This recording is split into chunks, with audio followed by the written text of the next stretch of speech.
cornfield. He told himself it was wind in the stalks, nothing more. But the sound had shape, and it carried a tune the way a bottle carries a ship. It rose up from the edge of the north field just before midnight, thin and certain, 3 notes first, then a run, then a pause, that felt like a person making room for breath. The night in Story County, Iowa, was the kind that makes a kitchen window into a mirror. He stood with one hand on the sill, the other around a chipped mug, and the whistling kept at it, unafraid to be heard. Before we begin, tell me where you're listening from and what time is it there? This was late September 2015. The day had been warm, sky rinsed clean after a brief storm, gravel roads drying into their usual rattle. The farm sat a mile and a half south of Nevada, east of the Skunk River, where it hooks like a lazy elbow. The corn had gone that heavy, dull gold that means the grain is ready and the husks are sick of holding on. In the house, the bedside clock down the hall said 11:52. On the porch, a moth bumped the bulb, reconsidered, bumped again. Merritt Dow listened and felt his scalp move, the way skin does when a memory gets up and looks at you. He had heard whistling most of his life, but not like this. His father had been a whistler when he repaired the sickle bar, when he checked the tension on the auger belts. His grandfather, too, walking the rows with a plug of tobacco and a tune older than the tractor. Merritt could place a tune by county if you gave him a night and a jar of iced tea. This one, though it didn't belong to any porch or station wagon, it had the small brightness of a fairground and the old soul of a hymn, mixed wrong on purpose and still somehow right. He set the mug down, pulled on his boots without bothering with the laces, and stepped into the porch light. The whistling came again, 3 notes that stepped down like someone walking off a train. He clicked off the switch. The yard went honest. The gravel drive was a gray river. The corn made its tinny rain sound whenever the breeze remembered its job. To the north, the trees along the fence line held their breath. Merritt had a habit of heading toward curiosity as if it were a calf out past the fence that needed fetching. He took the flashlight from the hook, the heavy kind with a rubber grip, and checked the batteries the way a person checks their pulse. He told himself this was neighbor trouble, or a kid from town testing bravery on a Friday dare. He told himself this was what the night does to grown men when sleep holds them by the elbow and then lets go. He told Dinah, the old collie, to stay. She licked once, turned in a tight circle on the porch rug, and stayed. He crossed the yard, past the big maple that had survived lightning by pretending it hadn't happened, and stepped onto the headland by the north field. The first row took him in like a store's door chime. The stalks were tall and dry, leaves bent into knives. The ground was soft from last week's rain and held his boot prints as if for reference. He waited for the whistling. It came from farther in now, or the rows had changed the way sound bends when it's forced to choose a path. He chose a path. He took row 18, the one that ran with the slight slope and the way water teaches roots to drink. His father had run the planter careful this spring, GPS straight when the signal behaved, by eye when it didn't. Row 18 should have held like a rail, the stalks pressed against his sleeves. The flashlight beam drew clean wood into the dark leaves, bleaching white, silk like old hair, dirt a puzzle of last year's husks, and this year's pennies of mud. The whistling stopped. He stood still. His breath sounded like someone else's in the mask of leaves. He tasted dust. He listened until listening felt like a rope he had to keep from dropping. Farther north, down toward the low spot by the drainage tile, it started again, only louder, as if the person had turned their head and decided the audience was worth the effort. Merritt moved. 3 rows over, the tram line cut across, a packed strip where the sprayer had gone in June. He took it. The corn arched overhead, leaves flicking his ears. Spiders had slung long theories between stalks. He broke them and apologized in his head. He had walked this ground every day for months, and the ground had said yes like a friend. Tonight, it felt like a cousin, a person who loves you without being sure what to do with you. He reached the low spot. The field dipped and turned its face toward the tile that ran down to the ditch. The air was cooler here, lined with the smell of black earth that keeps secrets for centuries, because that's what it was paid to do. The whistling had gone softer. A trill rose up like someone trying to make light of an apology. Merritt swept the flashlight sideways. The beam caught the blue reflection of something small and glassy. He crouched. A marble. Blue, with a pale ribbon curled inside, half under a leaf. He touched it with one finger and felt the way glass feels when it learned patience waiting inside a pocket for its chance. He stood, and the beam hit another, green this time, lodged at the foot of a stalk. He put them both in his shirt pocket without thinking which pocket meant past and which meant present. "Hello," he said. The field appreciated the effort, if the small answering hush meant anything. He wasn't the kind of man who called out names into a place that did not have names to call back. He was the kind of man who waited and then took one more step, the way you do with cattle that have decided the gate is optional. He took one more step. The ground had a memory. His boots sank an inch, then two. He pulled up. The mud let go with a sound like a low laugh. The beam found a scuff in the soil that wasn't his. It had rained the day before, a polite rain that brightened the world and left. Tracks should be fresh. This mark had a sharpness to it he didn't like. He aimed the light again. The scuff came to a point. Not deer, not raccoon. A toe of a boot slid sideways and corrected because the body above that boot had decided to remain upright. The field held that story and did not mind telling it. The whistling kept on. It moved east.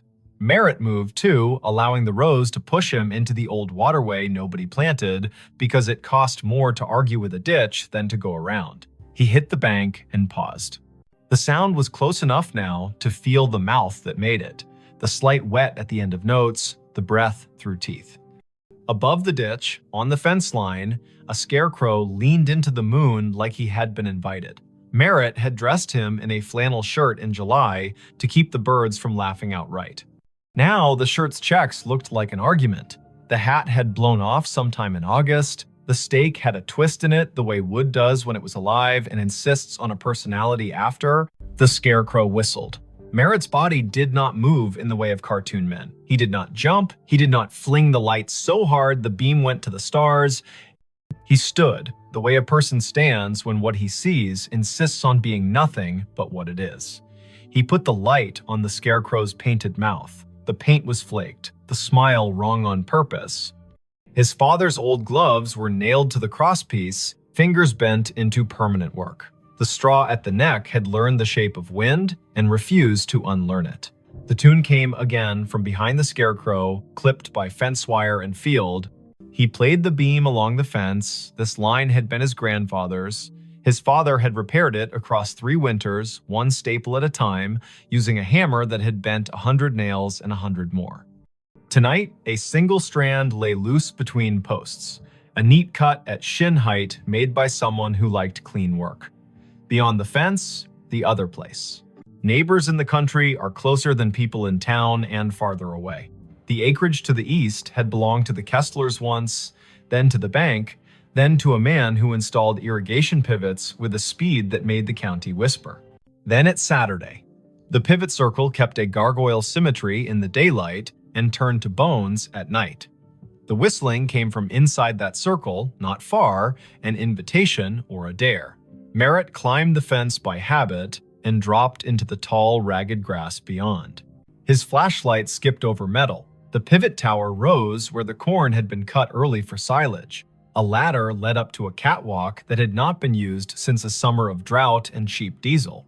The sky put someone else's stars over everything. Under the ladder sat a cooler the color of a toy, lid askew, ice melted into a cold thought. 2 bottles lay on their sides. The labels had lost interest in staying on. He touched one. The glass was warm, warmer than the air deserved. He called out again, a different word this time. Friend. The whistling answered with the same run of notes. He followed the sound around the base of the pivot. His light found Cobb's nod down to the spindle by raccoons with principle. He found a folding chair with only 3 of its 4 screws willing. He found a playing card gone into the dirt, face down forever. He did not find a person. The corn from the other side rustled, a polite cough. He turned. A taller shadow leaned out from where 2 rows had been pushed apart.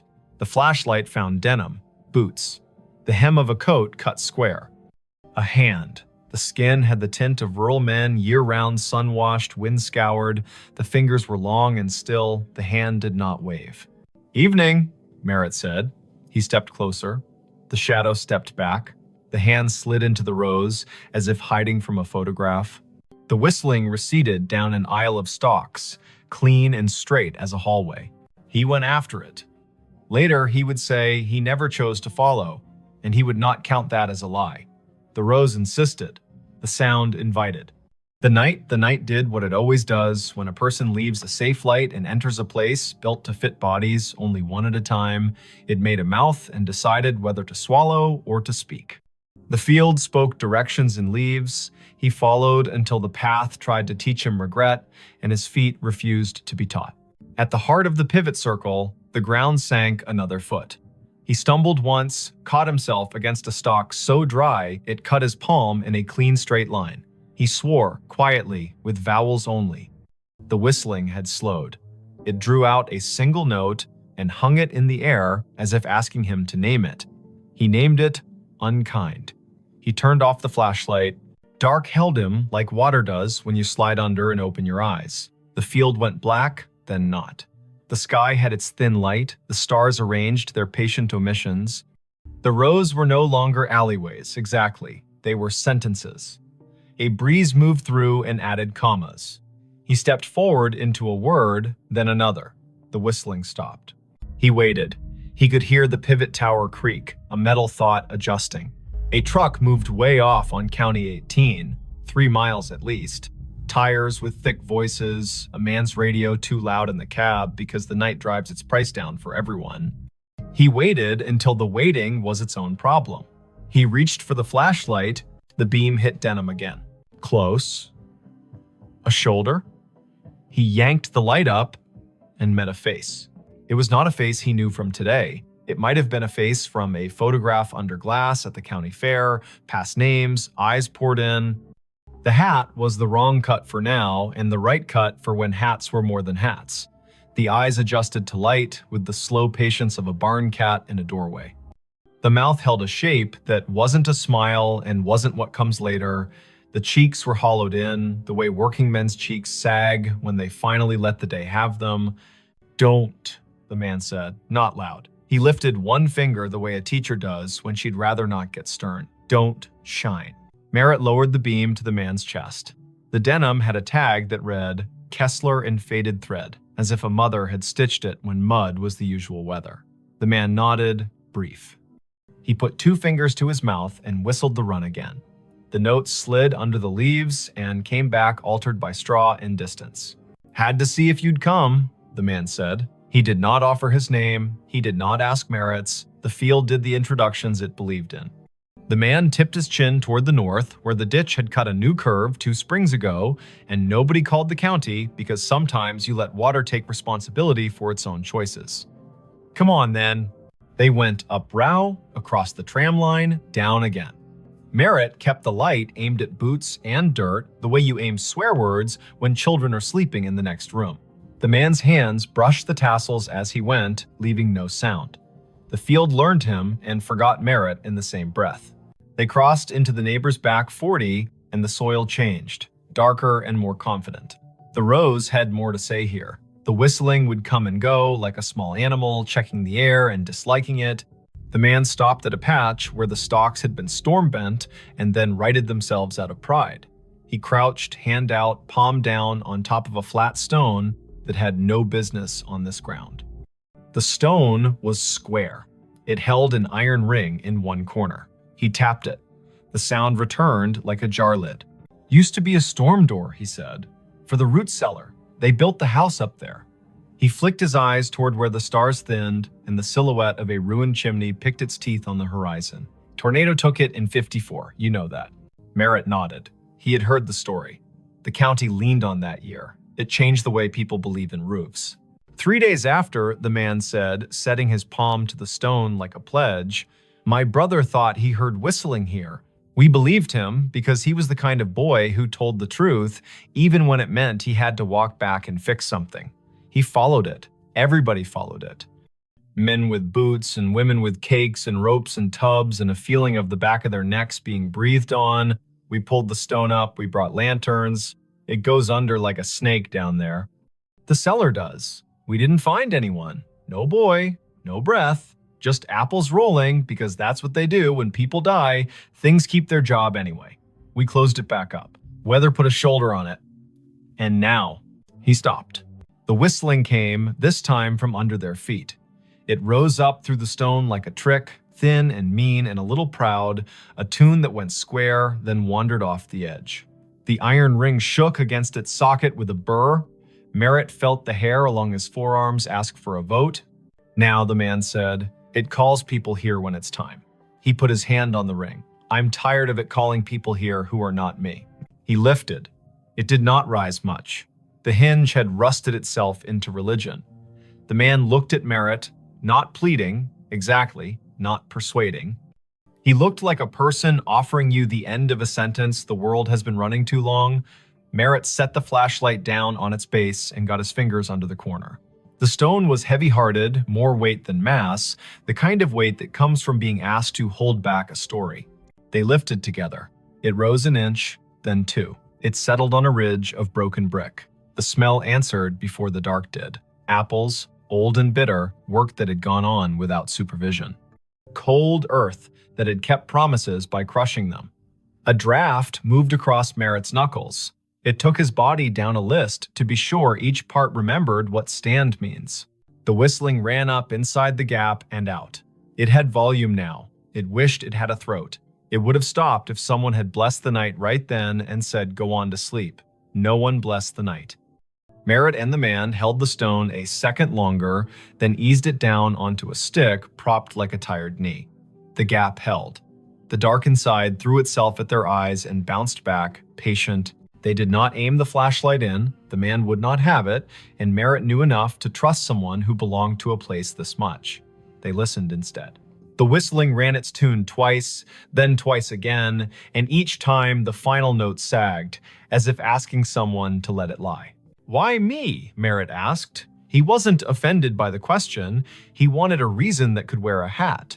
You were the one who heard it honest, the man said. You stayed at the edge of your field as long as you could and still came. Some men run because they want a story to tell about themselves. You came because you wanted to know who to go fetch. Merritt shoved down the part of himself that softened at that. He bent, slid his hand into the gap until his fingertips touched the dirt at the lip. It was cool, the way a basement never loses January. He searched by hand, careful for glass.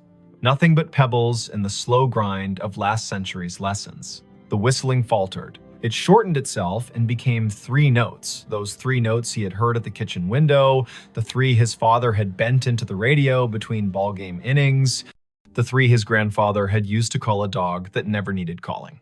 He withdrew his hand and stood. The man had his head down, listening as if his bones were the receiving equipment. He began to hum, not the tune, but a harmony low and uninsistent. The whistling slowed. The cellar air came up wetter than before, fouled for a second by something like breath, and then clean. The whistling stopped. They waited a full minute, then another. Merritt counted, slow, as if a child in a tent had asked him to promise monsters were on vacation. The ground under the stone was a fact again. The man let his harmony stop, the notes settling like a bird on a line, and then choosing not to stay. He knelt and pulled the stick, and the stone met its ledge with a sound like a chest closing. Sometimes, the man said into the calm, it wanted an argument. Sometimes it wanted somebody from back then to say his name and make a promise. It wanted a mother crying on the dirt. It wanted men with rope because rope makes everyone feel helpful.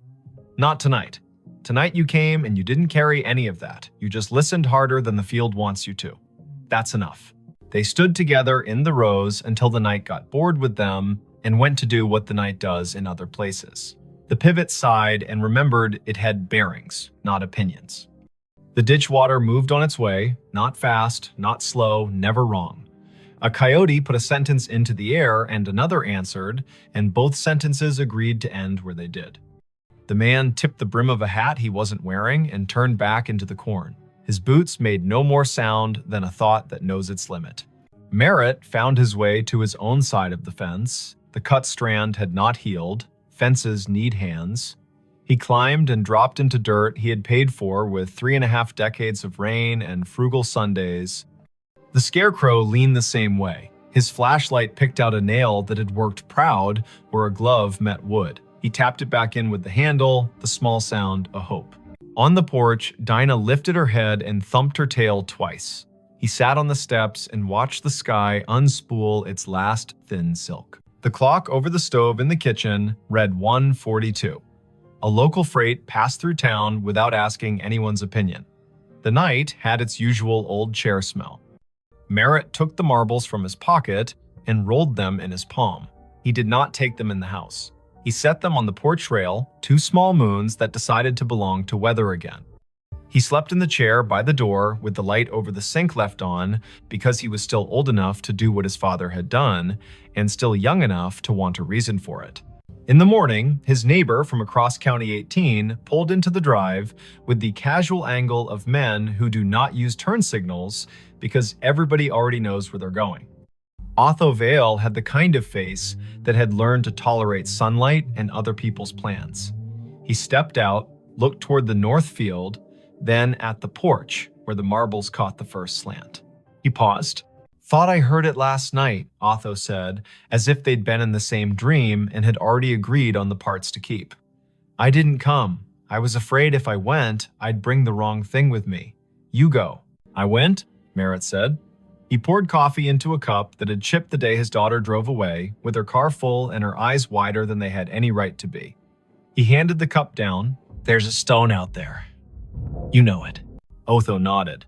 "Been there longer than you and me combined. Some things are a door, and some things are the breath you take before you knock." They sat without sitting, Otho leaning on the post, Merritt half on, half off the iron chair that had belonged to his wife's aunt, and squeaked like the first word of gossip. The morning took the night apart and put it away neatly. The field did what fields do after an event. It pretended nothing had happened and invited you to harvest. By 10, the co-op truck rumbled up, the driver wearing the resigned cheer of a man who deals in averages for a living.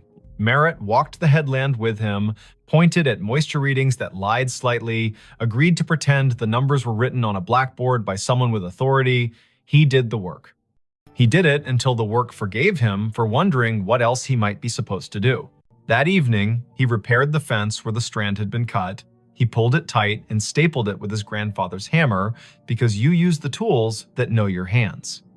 He hammered in 3 staples and left one in his pocket so the fence would remember there is always one more job and it can't get cocky.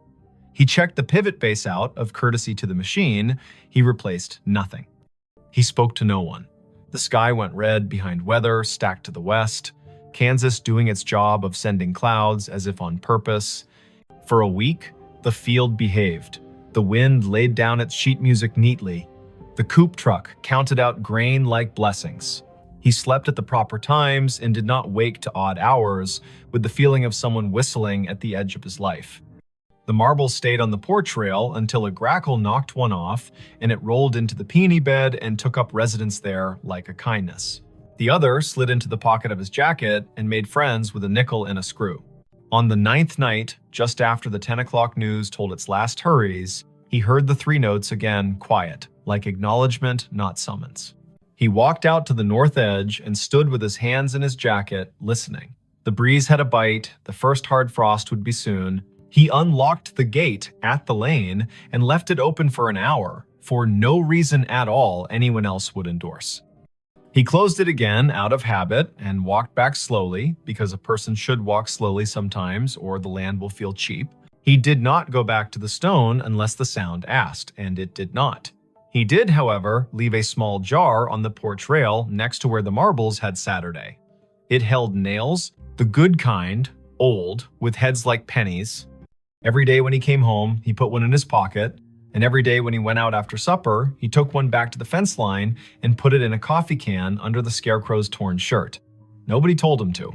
He liked the weight exchange. He liked that fences need reminding and that the world is not improved by a man who ignores a slack line because his thoughts are more interesting. October reached both hands across the month and pulled. The trucks came and went. The harvest went well enough that he stopped thinking about what could have been if it had rained 4 more afternoons in August. He slept, he woke.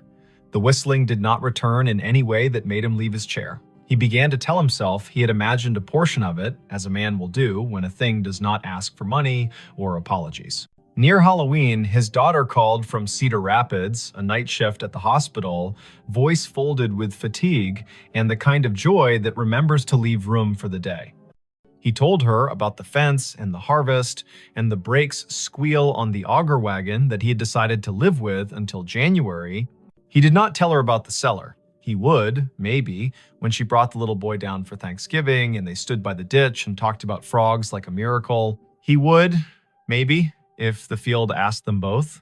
In late November, after the last corn went into the bin and the bin talked in its sleep, the county put on its winter color. The field showed ribs, the ditch showed its honest bottom.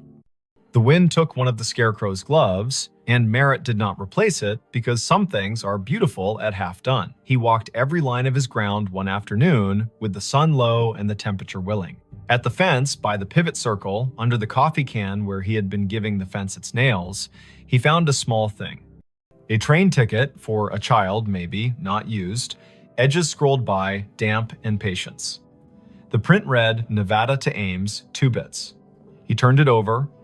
On the back, someone had written 3 notes the way some people know and others never will, little ovals marching up and down a ladder of lines. The ink had migrated slightly into the paper, the way memories do in older heads. He put the ticket in his pocket with the nickel and the screw in the marble that had refused the peony bed. He looked toward the stone without moving his face much, because a person does not want to give a field reason to brag. He said thank you into his jacket as if the cloth were a helper. He walked home. Winter did what it does. It scoured the county down to the essentials. It made the roads into suggestions and the kitchen into a chapel. It put the sound of the furnace into his bones and the number of snow shovels in the garage into a bigger argument than necessary. The whistling came once or twice in a blow that turned the mailbox into a hooded thing, and when it did, he stood at the window and let it be. The way you let a neighbor sing one verse of a song you only half like because he is your neighbor, and you hope the reverse is also true. When spring returned, hesitant and then reckless, he walked out to the stone once in daylight. He stood there like a person does when he's about to open a letter he has already read. He put his hand on the iron ring, and the ring chose not to move. He felt only cool metal and the idea of a door. He said the name of the boy he thought must have once practiced whistling there, not loud, not soft. He thanked the man with the Kessler tag for nothing and for everything. He went home and planted, because that is the part of the story a farm writes to remind itself the ending belongs to the ground and the beginning belongs to the same. If you ever hear 3 notes carry clean from a field at midnight, and you are the kind of person who can tell the difference between wind and a message, remember this. The first step into the rose is a promise. Don't make it if you intend to perform yourself for the dark. Bring only your boots, your breath, and your willingness to be the person who will go fetch, not the person who will tell about fetching. Don't shine your light straight into old places unless someone who belongs to them asks you to. Lay your hand flat on what needs closing. When a tune that has wandered too long finds its last note, let it. When a door that has been heavy learns again how to rest, do not hire that door for different work. There are states where cornfields wear their ghosts like belts. There are ditches whose water knows the names people set into it. There are stones that have been held down by weather and held up by stories. There are men who can whistle and men who cannot, and both kinds do well if they listen. And sometimes, in a county that owes as much to wind as to family, a man with a flashlight and an old dog asleep on the porch will follow a tune into the rose and come back, having left something that doesn't need his hands anymore. When he sits down again, the chair will squeak in the key the field prefers. The kitchen clock will softly argue with the refrigerator about seconds. The night will soften him on its slow wheel. The next day, someone will wave on County 18 without lifting a hand, and the answer will come back exactly right. And somewhere beyond the line where 2 quarters meet under a fence, a stone will find it easier to be a stone because 2 men lifted it once, together, and then set it down the way the land asked. The hotel room that prints receipts at 17 amperes. M. The first night, the receipt printer woke her. It coughed once in the dark, warmed its little brass roller, and began to spit out a strip of thermal paper that glowed faintly like a cigarette behind cupped hands. The room clock said 2:17 in pale blue digits. Vesper Klein lay very still in bed 5B at the Scissortail Hotel, a brick-walled midtown remnant on North Boston Avenue in Tulsa, Oklahoma, and listened to the tiny buzz and chirp as the machine printed, paused, and printed again, as if it were resuming a conversation it had been having without her for years. Before we begin, tell me where you're listening from and what time is it there? She had checked in late after a client dinner that went long on promises and light on dessert. The year was 2019, early November. The air outside clean after a narrow band of rain slid through, and the sidewalks shone like varnished stage floors. Vesper was 33, a freelance systems tech who patched networks for small hotels that couldn't afford to be down and couldn't afford to hire someone full-time.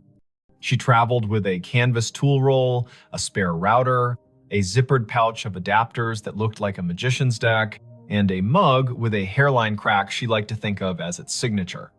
The Scissortail was her kind of place. A lobby with a brass bell that had learned restraint, a front desk shelf of paperback mysteries for the taking, a night auditor who watched the door like a friend watches a house while you're out of town. He'd been the one to hand her the keycard and the 2-page Wi-Fi map, Quill Penner, printed on a plastic badge, as if the name might be borrowed for the night. Night auditors aren't chatty by design, but Quill had leaned forward when she asked for the room farthest from the elevator. He'd said 5B is quiet most of the time, then paused, weighing whether to add something. He didn't. He pointed at the coffee station and said, "The cinnamon packets are the good ones." The printer sat on the desk under the window, small and stubborn, the kind of ticket machine you see in diners and old theaters. No USB cable trailed from it, which made Vesper grin in the dark because devices without visible leashes are both a challenge and a dare. The narrow receipt paper advanced in 2-inch bursts. The room smelled faintly of dust and citrus, the ghost of cleaning solution, and something else warm plastic maybe, or the metallic tang of heat on a coil. She slid out of bed, toes finding the rug, shoulders remembering every winter morning she had reached for her hoodie before her thoughts. The window showed a slice of downtown in sodium yellow, a parked truck with a tarp that breathed a little in the wind, a streetlight haloed just enough to be kind. She stood over the printer and watched it work. The top of the fresh strip read guest ledger at the margin, then a line of text that made her blink. Check-in, Harlan Row, rate $14.50, room 5B arrival, the 12th of October, 1958, comments, 2 pillows only. The paper was unbrowned, the font bold. She knew thermal stock fades to beige with sunlight, goes blotchy with time, and curls if you leave it near a vent. This looked new, but the data was from a year you had to say out loud to make it believable. The printer hummed again and produced another line. Check-in, Odetta Meyer. Rate, $12, room 5B. Arrival, the 4th of May, 1957. Comments, traveling with songbooks. She tore the strip and laid it flat on the desk, then pressed a finger to the cool plastic of the printer, as if touch might confess what the eye couldn't. The machine did not shake. It simply waited, polite as a clerk, with more to say. At 2:23, it stopped. A little green light near its only button winked twice like a made-up code. Vesper set the paper on a coaster, lay back down, and stared at the ceiling where the streetlight's slatted glow made a grid like a rehearsal. In 2 minutes, the heater clicked, the mini-fridge answered with its own throat clearing, and her body did the sensible thing it does when a problem cannot be solved and the hour is improper, it slept. Daylight always rationalizes the night. Vesper showered, dressed, and went downstairs with questions arranged in her mouth as if they were items on a parts list. Quill stood behind the desk with a pen balanced across his knuckles like a small seesaw. Room 5B printed receipts at 2:17, she said, like a person reporting a minor plumbing miracle. She slid the strip across, he read it, eyes moving left to right once, then again slower. He did not touch the paper, as if touching would make him complicit in whatever time wanted. He leaned in. You know how old buildings have old anchor points? You hang a new painting, but the wall still remembers the nail. He lowered his voice. That room was a manager's office back when this place was the Francis Motor Lodge. They kept a ledger in there, typed out receipts on a half-width machine bolted to the desk. At close, they printed a roll of check-ins for the night, tore it, and rubber-banded the strip to the hardback ledger. Quill tapped the counter. Once, twice.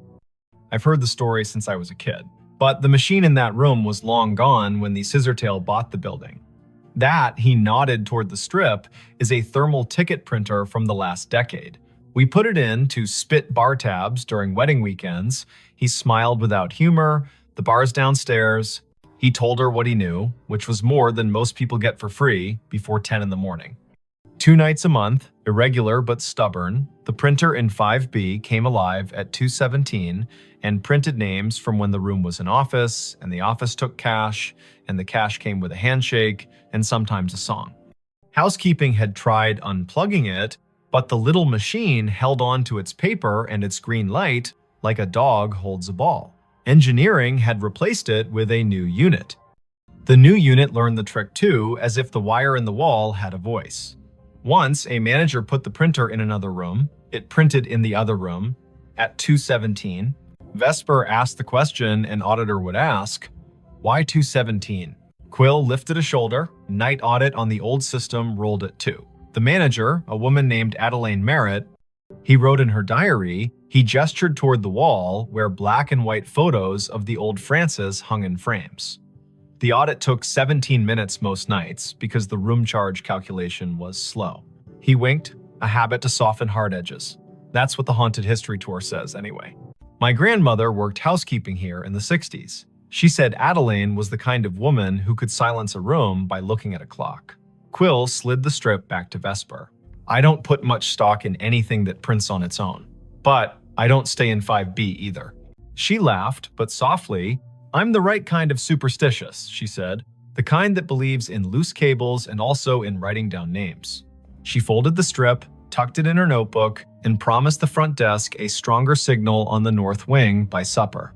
Work made the morning sensible. Vesper crawled into the equipment closet on 5, balanced her laptop on an inverted bucket, and watched packets move in tidy lines across her screen. The Scissortails network roamed like a polite guess slow if you needed it to be fast. Fast if you weren't asking. She pushed a firmware update, tuned channel widths, stood on a chair to re-angle a ceiling antenna the way you point your head to listen better. Lunch came from a food truck with a chalkboard menu and a line that made the air smell like cilantro and good intentions. She ate on the loading dock, the sun finding her cheekbones and telling her to stop worrying about things no one pays you to worry about. The second night, the printer coughed at 2:17 on the dot. The room's clock, which she had not trusted since it flashed 12:12 after she plugged her phone charger, matched her wristwatch exactly. The printed strip listed names again, 5 this time, each with a rate that made the era plain. Miguel Corrado, Della and Sten Bay, Bellamy H. Cross, Traveling Sales, G. Whitlow. The comments field sometimes added a phrase that felt like a quotation. Traveling with songbooks, baby sleeps light, keep the radio low. She tore the strip and laid it beside the previous one. The heater ticked its approval. She sat cross-legged on the rug, laptop open, the printer's power cord draped across her thigh. If it's a room ghost, she murmured, it should ignore me. If it's a network ghost, I may as well listen.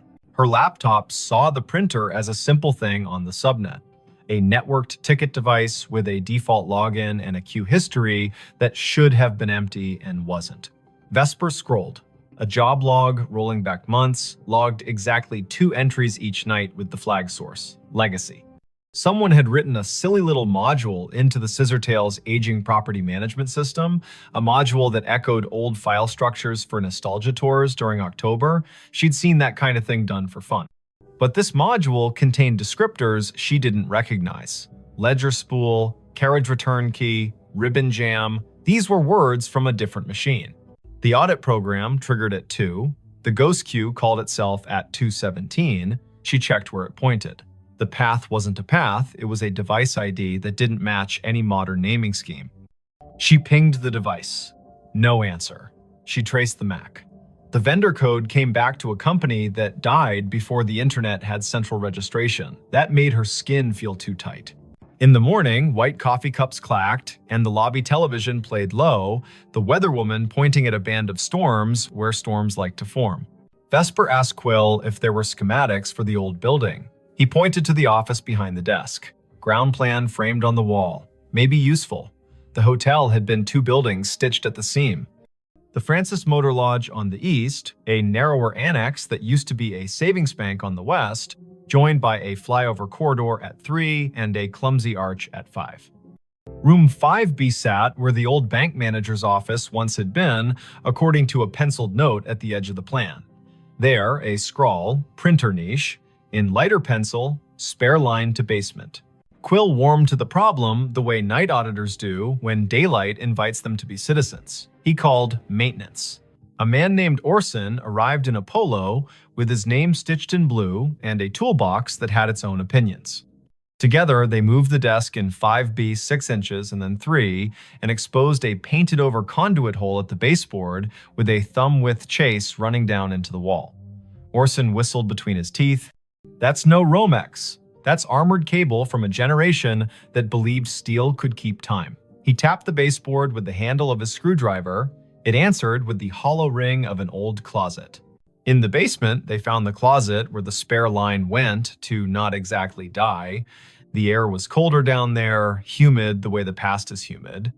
A metal cabinet stood against the wall, padlocked, a gray panel humming like a neighbor practicing scales. Orson tested the lock with a pick he swore he hadn't lost. The door swung open. Inside, another little printer sat, twin to the one upstairs, its power indicator dark, its paper roll neat as a submitted term paper. A thin cable ran from a bracket down into a conduit box with 2 stories to tell. One was modern CAT cable, patched to the scissortails switch. The other looked like fabric-insulated wire on lead. Orson touched it with reverence and withdrew his hand. "You shouldn't be alive," he murmured to the box. Then he turned to Vesper. "Want me to pull the breaker for this room tonight at 2:15? See if it stops." She shook her head before she quite knew why. The motion felt rude. "Let me listen once more," she said. "Then, if it's a loop, we cut it." The third night, nothing is supposed to happen. Patterns prefer 3 as a way to make you distrust them. Vesper made tea in the room kettle with the cinnamon packet Quill had sworn by. She texted her brother a photo of the printer and a caption that read, "Haunted Bar Bill." And he sent back the shrug emoji that meant, "I love you, but weirdness is your brand." At 2:17, the printer began, but this time the sound rode a breath of air cold enough to raise her arm's small hairs. She stood close enough for the paper to curl against her knuckles and read each line as it arrived. Check-in, Adelaine Merritt. Rate, comp, room, 5B. Arrival, the 12th of October, 1958. Comments, night audit. She reached for the strip and her fingers trembled, mildly, like a person handed the microphone at a small funeral.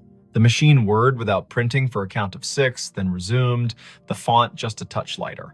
Check-in, Quince Palmer. Rate, $9.50. Room, 309.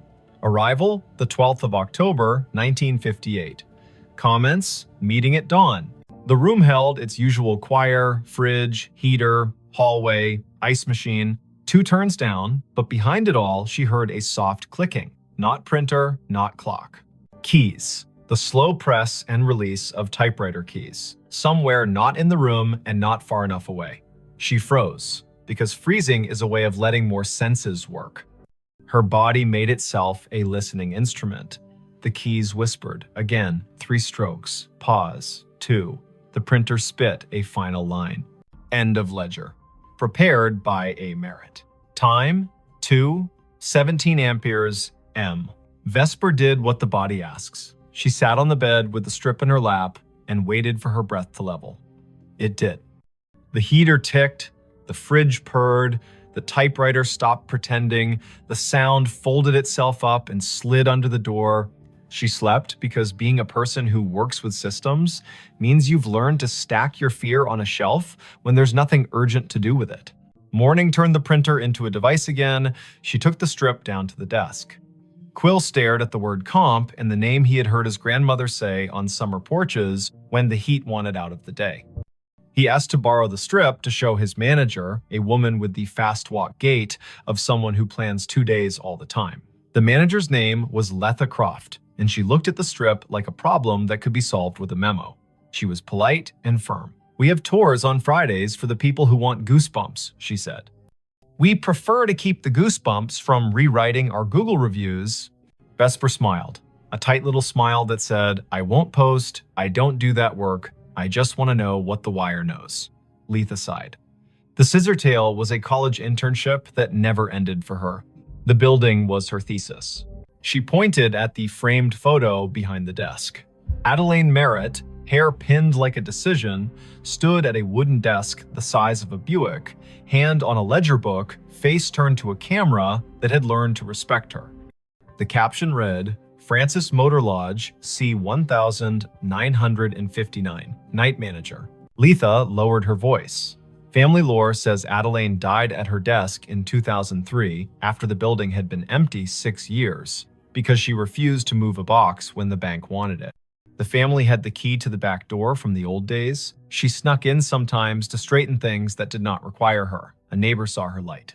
By the time anyone checked, the coffee had gone cold and she'd written the date on a yellow legal pad with a line under it, like an anchor. I don't know if the story is true.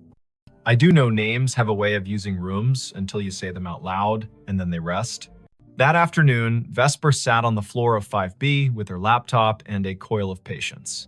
She sniffed the packets between server and printer and saw the little ghost job present a string of bytes at 2 minutes past 2, announce itself as ready at 2:16, and request the queue at 2:17 with a line that included a date spelled in words, not numbers. October 12. She set a capture to record it tonight. She did not know what she would do with the proof, but the act of capturing felt like putting a box around a wild thing without requesting its death. The fourth night, she did not sleep. At 2:16, the room gathered itself. At 2:17, the printer began. The first name landed like a quiet gavel, Harlan Rowe. Again, as if the ledger wanted to list the set that belonged with the date, as if the building had a playlist for that night and needed it to end correctly. The second name, Odetta Meyer. The third, Quince Palmer. The machine word, then it printed a line that wasn't a line she understood. Checkout, A. Merritt. Time, 2:17 amperes. M. Balance, $0. Drawer, locked. The room changed temperature by a needle's width. The way a body registers changes a thermostat does not. The typewriter sound returned, louder, as if the keys had moved closer, as if someone had rolled the desk chair to the doorway. Vesper stood. The bathroom light made a rectangle on the carpet. She turned it off and let the room be only the room. In the dark, a kind of courtesy arrived. She spoke to the space like a person speaks to a skittish animal. "I hear you," she said softly. "I see what you print. If you're finishing something, finish. If you need a witness, I'm here." The keys worked once, gently. The printer fed a final inch and stopped. The heater clicked off as if called on. The fridge made a small, delighted sound, the way fridges do when they extract a victory from physics. Vesper lay down slowly, like a person trying not to wake a toddler, and watched the window make a square on the wall. She did not sleep much. She did not feel punished by that. On Friday, Quill called his grandmother. She came in with a smile that wore 80 years as if they were a favorite cardigan. Her name was Thalia Penner. She had hands that did hair buns right the first time and eyes that counted change without looking. She stood in 5B and curtsied to the air, lightly, like a joke only the past finds funny. She pointed at the baseboard where the printer niche had been long before this printer knew it was one. And she told a story the way people in the middle of the country tell them, in straight lines, with pauses for the parts that don't quite behave. Back when the Francis was a stop on the oilfield run, she said, Adelaine kept books for men who couldn't read receipts and kept rooms for women who didn't need to be asked why they traveled alone. She printed the audit every night, tore the strip, tucked it under the ledger ribbon, and locked the drawer.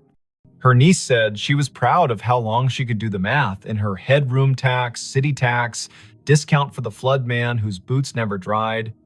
When the hotel closed in 1997, Adelaine kept a key. In 2003, she came in one last time to make the numbers even. She wrote the date, she drew a line. She put her hand to her chest like she was looking for a pen and fell as neat as folding a shirt. The firemen took 10 minutes to arrive. I put flowers on the door, and then the bank put a new lock on the door, and then time put dust on the lock and years on us all. Thalia reached out and touched the printer as if it were the hem of a dress in a department store window. Adelaine believed in drawers that closed, she said. It sounds like over again at 2:17, she gets to do that part, finish the roll, tuck it in, say goodnight to accounts. She is the kind of woman who would find that worth doing. Vesper spent Saturday building a workaround that no manager had asked for and no ghost could be fooled by. She pre-programmed a rule in the printer's network profile. At 2:16, the device would capture its own print job to a text buffer and email it to a special address she made for the Scissortail historian. Proof for people, paper for the room. At 2:15, she and Orson stood in the basement closet like two burglars having second thoughts. Orson touched the breaker switch. He looked at her. She did not nod. He did not flip it. Upstairs in 5B, the printer coughed, purred, and worked. Down here, the old gray panel vibrated, soft as sleep. At 2:20, Vesper's email pinged her phone with a single message. Subject, ledger. Body, 3 lines. Names, rates, the comp, the sign-off. Prepared by A. Merritt. Time, 2:17 amperes. M. She did not sleep that night. She didn't mind. She lay on the bed, hands behind her head, and watched the room recede from what rooms are in daylight containers, shelves, angles, and become what rooms are when you let them be churches. Limits, repetition, silence between notes. She thought about drawers, about the way her work was mostly closing things in the right order so strangers could open them and recognize what they saw. About how a hotel is a machine for forgiving you for not being home. On Sunday, she checked out. She left a thank you envelope at the desk with Quill's name written in neat engineer's block. In it, a printout of the email rule and a small drawing she'd made of the baseboard hole with an arrow labeled here, "The wire remembers." Quill held the envelope like it might be heavier than it was. Letha met her at the door. "I can't exactly put this in a maintenance request," she said, meaning the week Vesper had just spent listening to a machine be more honest than any of them owed their jobs. "But I can tell you what we can do. We can frame a copy of your email in the staff room and call it the drawer letter. We can show it to anyone who works past midnight and forgets that ending is a kindness. We cannot run a Halloween promo in 5B because some stories don't belong to customers. We cannot unplug the thing that works for someone who isn't here anymore." Vesper smiled. That's more than most places do for the living. She drove out of Tulsa with the radio off, south, then east, then north again, the planes rolling around her like a low lullaby. She stopped at a gas station where the coffee was too strong and therefore perfect. She called her brother to tell him a story with no real twist and therefore true. She didn't say the name of the printer because sometimes a tool deserves privacy. She didn't say the name of the woman who closed drawers because she had said it enough. She didn't say 2:17 because she had learned to say it in her head as a kind of vow to be kind to the people who work at that hour. Months later, back in Tulsa for a different job in a different building, she walked past the Scissortail one evening just before Christmas when the lobby held a neighbor party. A small tree wore strands of tickets in place of garland bar tabs printed for fun, red inked with dates and little notes in flare pen script. Quill waved from the desk, a Santa hat angled to keep his dignity. Letha stood by the fireplace talking to a city inspector whose expression said he had learned to sleep at last. On the stair, a woman in her 50s, adjusting an ugly sweater, looked at Vesper in that way strangers sometimes look at one another, as if they had agreed to be in the same hallway before they were born. Vesper stopped in for a minute. She drank cider from a paper cup. She left before anyone could ask for a funny story with a good ending. She slept at a chain hotel by the interstate where the printer in the lobby spat bills for bottled water and where midnight meant nothing in particular. At 2:17, she woke and smiled at the ceiling, not because any machine had called to her, but because she had trained her body to stand witness for a time that belongs to other people. She poured water into a glass and listened to the small sound it made when it met the bottom, hollow turning to full. She said the name she had been given as if returning a borrowed book. She slept again. If you ever find yourself in a hotel room and a device on the desk prints at a time that sounds like a secret, do what Vesper did. Don't yank the cord. Don't film it for the internet like proof is a currency and this is your chance to spend. Sit up, put your feet on the rug, read the names if names arrive. If you can, make a rule that gives the living something to hold a copy, a note, an email to a person whose job is to remember. Then, let the room have its paper. Let the drawer close. Say thank you to the time that isn't yours. The night staff everywhere will feel it like a hand they don't have to see. And if you must know, it goes like this. The little green light winks, the paper unfurls. The names Harlan, Odetta, Quince, Adeline roll by, small and austere and whole. The room changes by a breath, the heater stands down, the fridge on duty hums, the typewriter in the wall or the idea of a typewriter slides one last carriage to the right and returns. The drawer locks. The ledger for that one night balances again. You will not have been asked to fix anything. You will not have been asked to believe. You will have been asked to witness. A job that counts. When dawn smears light along the window, when the city yawns and rolls, when the night auditor hands the keys back to daytime and goes home to sleep in a room with a plant that knows their voice, you will have been part of the smooth that makes this complicated world possible.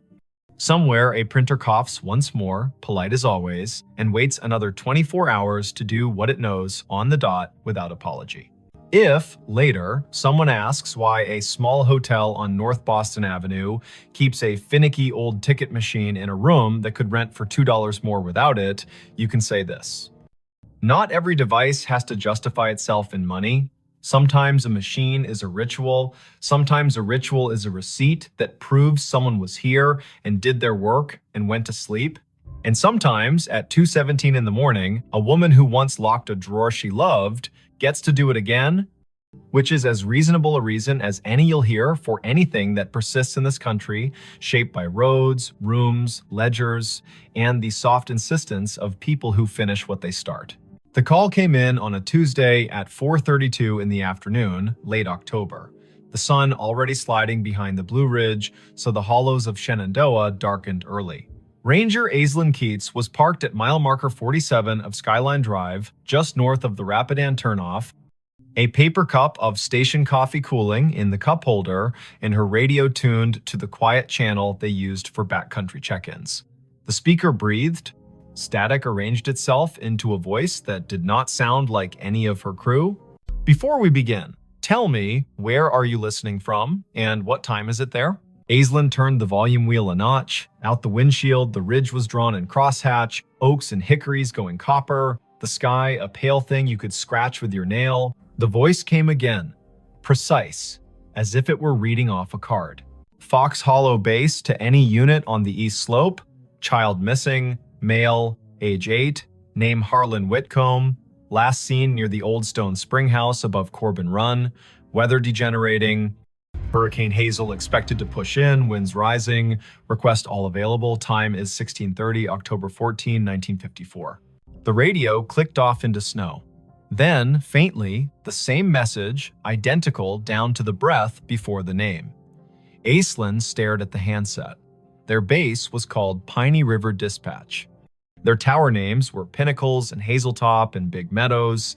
No one in the park had used Fox Hollow for decades. Her training cracked its knuckles. She keyed the mic. Piney River to unknown unit. Say again. Who is calling Fox Hollow base? Silence laid itself over the car like a thin blanket. Beyond the glass, a crow moved from one bear snag to another as if demonstrating a diagram.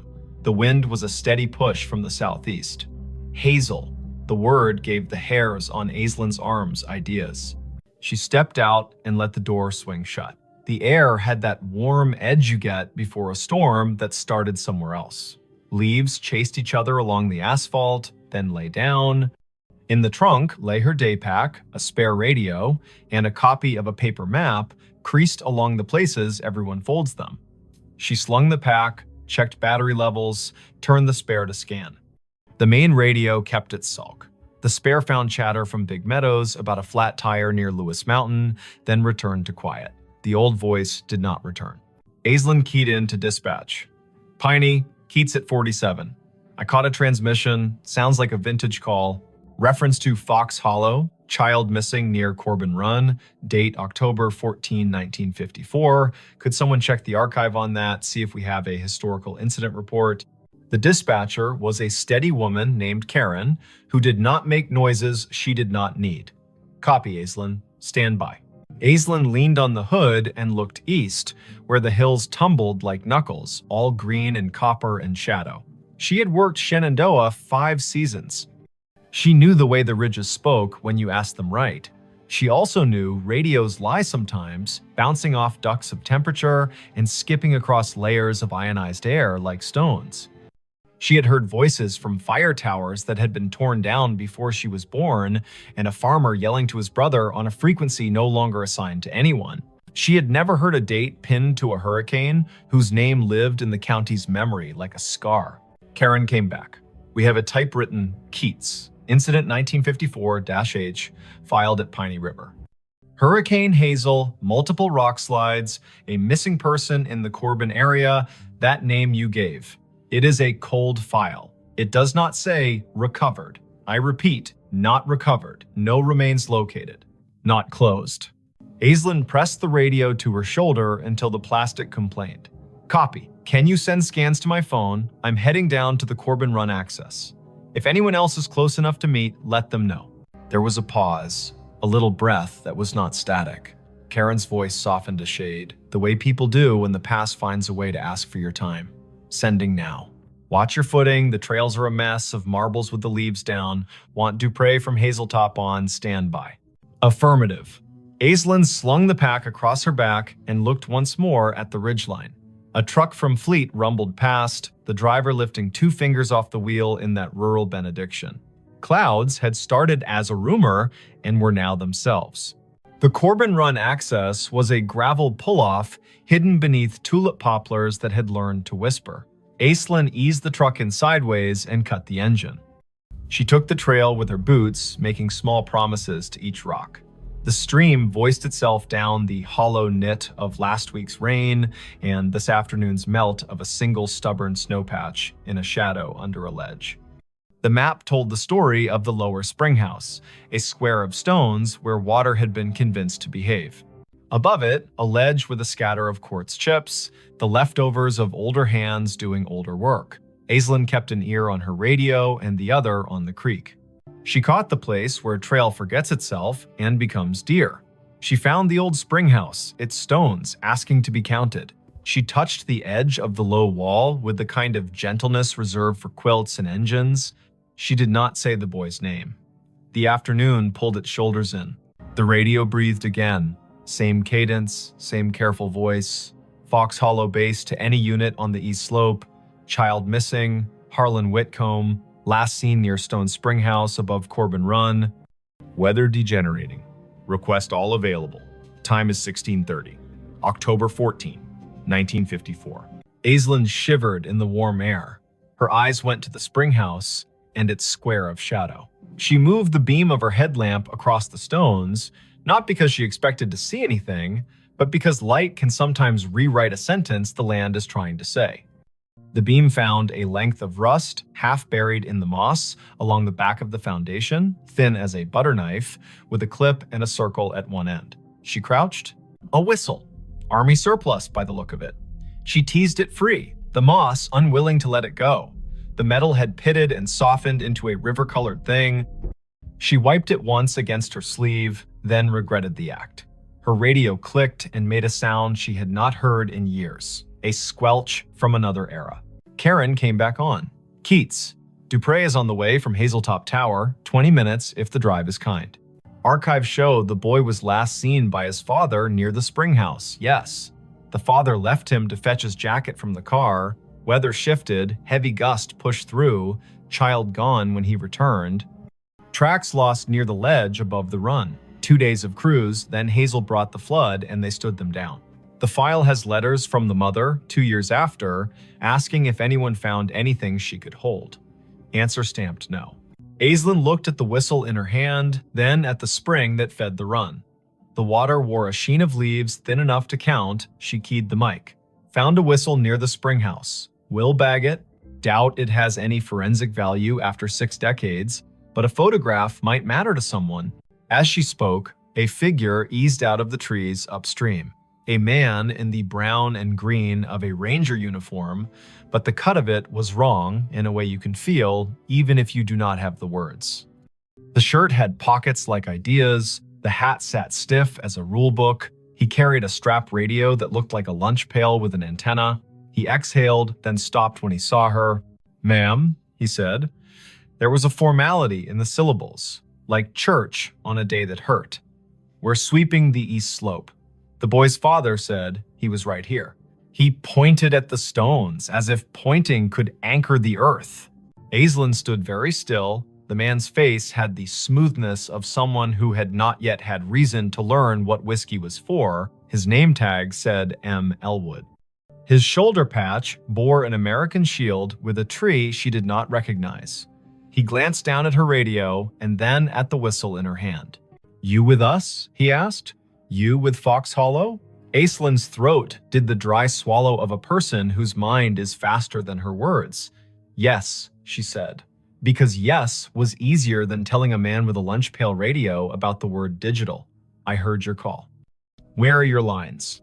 "At the ridge," he said, puzzled by the question. "We got men cutting sign along the deer trails. We got women at base keeping track of names. The disaster man out of Charlottesville told us Hazel will give us until dawn and then gone." He looked past her to the ledge, his jaw a small square against the warm air. "Mother is at the church in Syria, not the far one, the one with the bell rope that sticks. She keeps asking if he had a jacket. She wants the question to be a fact." A gust moved through the trees on some business of its own. Aislinn felt the air change around the bones of the rocks.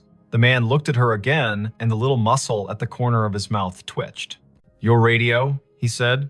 "You get this out to anyone else." "Yes." "We have a tower at Hazeltop. They know. Someone is coming." "Good," he said softly. Then he put 2 fingers to his brow. An old salute done halfway because distance is difficult to respect when the ground is asking for more of you. He stepped past her, boots exact on the damp leaves, and moved toward the ledge, listening with his face. He put a hand out as if to feel a draft. His outline lightened as if the warm air had decided he belonged to it. The forest made the sound of a coat hem brushed along a pew. He was gone. Aislinn stood, her hands empty now that the whistle had weight inside a bag. She did not call after him because naming a thing makes it pick a room and leave all the others. She climbed the slope above the spring house, careful, testing each foot. The ground showed her where it had let go before. The soil had slumped sometime between 1954 and now a scar that trees had tried to stitch. She scoped along the edge and thought about the father leaving for a jacket, a boy with a whistle and a spring that talks even when wind tells it not to. Dupre's SUV nosed into the pull-off as the last of the light left, and the storm made its speech. Jericho Dupre had shoulders like a doorframe and a way of stepping onto ground as if asking permission. He carried 2 headlamps and a calm that turned wind into a task rather than a threat. "You heard it too," he said, by way of greeting. "I did, twice. Then it came again down at the spring house. I found this." She held up the bag. The whistle swung on its string, dull as an old firmament. He took the bag and looked as if it could tell him how to think. He listened. The wind pushed down the hollow. The radio hissed, then thought better of it. He nodded at the ledge. "If it were mine to write," he said, "I would say, slip." The file says gusty before Hazel. A child with a small sense of infinity walks the line twice to see if the sound changes along the water. It does. He steps where the deer stepped, and the hill remembers it owes the river a favor. Aislinn told him about the ranger with the lunch pail radio. Jericho had been in the park long enough to have a story for everything and to respect none of them fully. Fox Hollow was an unofficial name for the old maintenance yard near Syria in the 50s. He said, the way a person does when they are agreeing with the possibility of a ghost to be polite. There is a cinder pad there with the marks of 4 posts, like a tower. The radios would have been handsets the size of a Bible that could make clouds sound like news. People back then wrote reports thick with nouns. They did not trust adjectives unless a man had bled. He held the bag with the whistle for an extra breath. He set it in his crew pocket. They searched until rain made the ground decide to be a different kind of ground. In light from their headlamps, the trees stood at attention, counseling caution.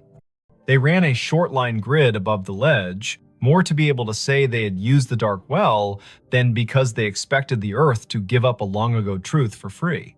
At 9, the radios called them home before the lightning made the argument personal. Karen met Aislinn at the office with a printout. The file had been scanned, crooked, and the edges were black, where the copier had tried to keep history from fraying. The incident commander's name was printed in a firm hand, M. Elwood. A note in the margin had been added later in pencil. Mother moved to Luray in '67, father deceased, no closure letter sent. The pencil note was signed with a small initial A and a dot.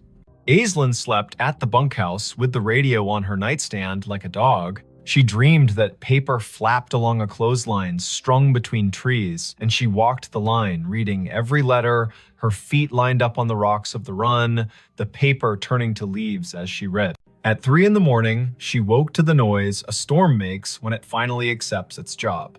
The world beyond the window went white, then black, then white again. She turned the volume down to half. She watched the rain write gloss on the sill. The radio stayed quiet. At 10, the day pulled itself together into rags.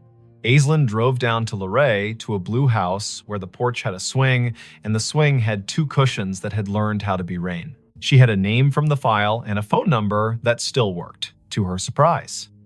A woman in her 80s opened the door with the careful welcome reserved for officials who might be good news or could be kind even if they were not. "I am Aislinn Keats," she said, ranger with Shenandoah. "I am here because a storm pulled a thread and we saw where it ran."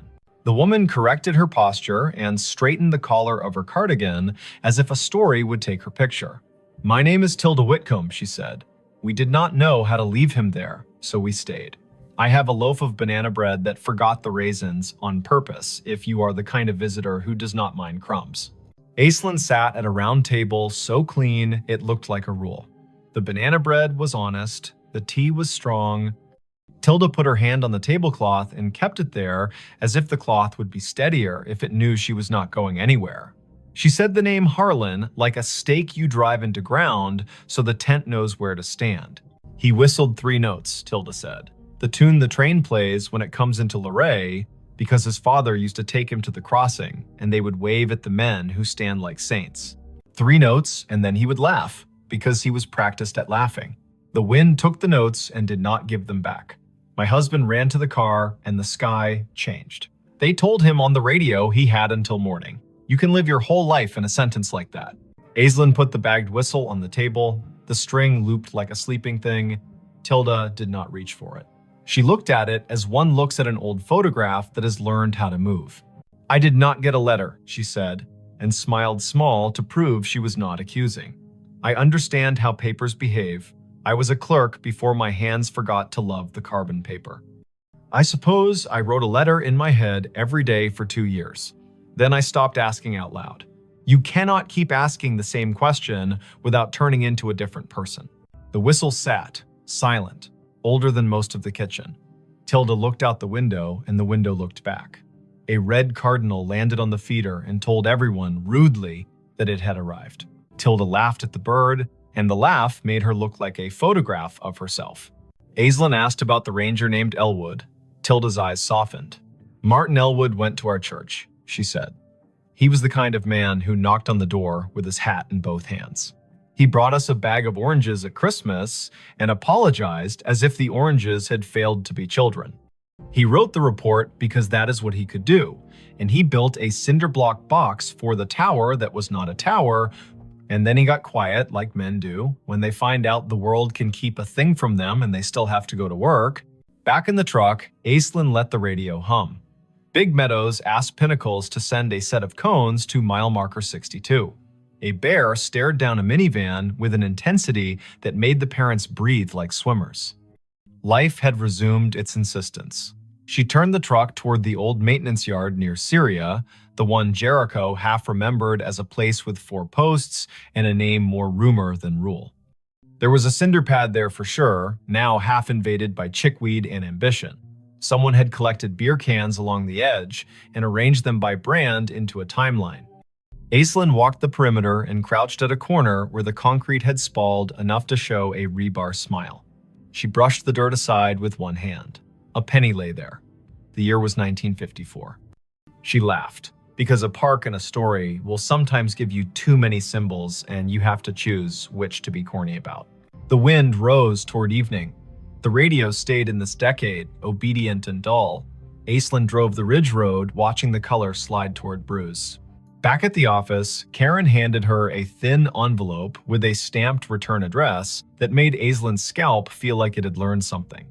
It was from an amateur radio club in Harrisonburg, a man who had heard the show Aislinn, sometimes called During Slow Nights, the one where listeners told stories of radios hearing the wrong things on purpose. "We pick up oddities when the weather steeps the air," the man had written. "Old distress calls, ham tests bounced off airplane wings, bombers from the 40s practicing." Once, a train dispatch from 1960 rolled through on a rain so thick you could chew it. There are names for this, and none of them explain it. The way I think of it is this: time breathes shallow near storms. If a voice was loud enough once, and the same air returns, you might hear a ghost that is not a ghost. Not dead, not alive, just not finished talking. That night, Aislinn drove down to Corbin Run one last time with a single job.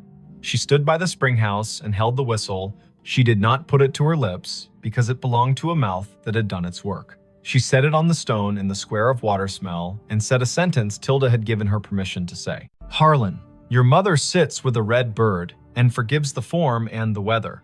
We leave you where you are, not lost now. We know the place that held you. We will name it even if the stone refuses to." Thunder argued with a ridge to the west. Aislinn picked up the whistle, tucked it back into the bag, and snapped the bag shut the way you close a letter you cannot ignore any longer. Her radio breathed and then found words. "Fox Hollow Base to any unit on the east slope. Search secured. Weather has moved us. We will resume when it lets us. Families headed to shelter. If anyone finds a whistle, mark the spot. End of report, October 14, 1954. Aislinn lifted the handset to her mouth and did not speak. The silence she chose felt like respect, not fear. She held the radio until the voice faded into the music of rain. Then she climbed the hill back to the truck. The park wrote its own ending. Winter stripped the ridge to bones.